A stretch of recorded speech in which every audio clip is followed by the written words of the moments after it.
Navsari Bilimora police સ્ટેશનના ઘરફોડ ચોરીના ગુનામાં છેલ્લા 3 વર્ષથી નાસ્તા ફરતા આરોપીને સુરત શહેર ક્રાઇમ બ્રાન્ચે ઝડપી પાડ્યો હતો। આગામી લોકસભા ચૂંટણી અનુસંધાને સુરત શહેરમાં લાંબા સમયથી નાસ્તા ફરતા આરોપીઓને પકડી પાડવા માટે ઇન્ચાર્જ પોલીસ કમિશનર તથા અધિક પોલીસ કમિશનરે આપેલ સૂચના અનુસંધાને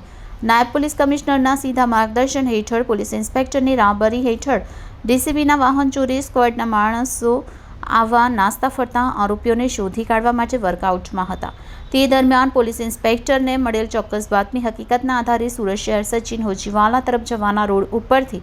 આરોપી દીપક મગનલાલ પ્રસાદને ઝડપી પાડ્યો હતો। સન 2021ના વર્ષમાં દીપક પંકજ દેસાઈ તેમના ભાગીદાર જીત પટેલ સાથે મળી નવસારી બિલીમોરામાં ટુ બ્રધર્સ નામની ફૂટવેરની દુકાન ચલાવતા હોય, જે દુકાનમાંથી દીપ દેસાઈ, મુકેશ પારેખ તથા દીપક પ્રસાદે સાથે મળી રાત્રિના સમયે બૂટ, ચપ્પલ, કોમ્પ્યુટર, CPU, CCTV કેમેરાનો સરસામાન વગેરે મળી કુલ ₹1.69 લાખનો મુદ્દામાલ ચોરી કરી ગુનો કરેલ, જે ગુનામાં અગાઉ દીપ પંકજ દેસાઈ તથા મિત મુકેશ પારેખ પકડાઈ ગયા હતા અને હાલનો આરોપી દીપક પ્રસાદ આજ દિન સુધી પોલીસ પકડથી નાસ્તો ફરતો હતો।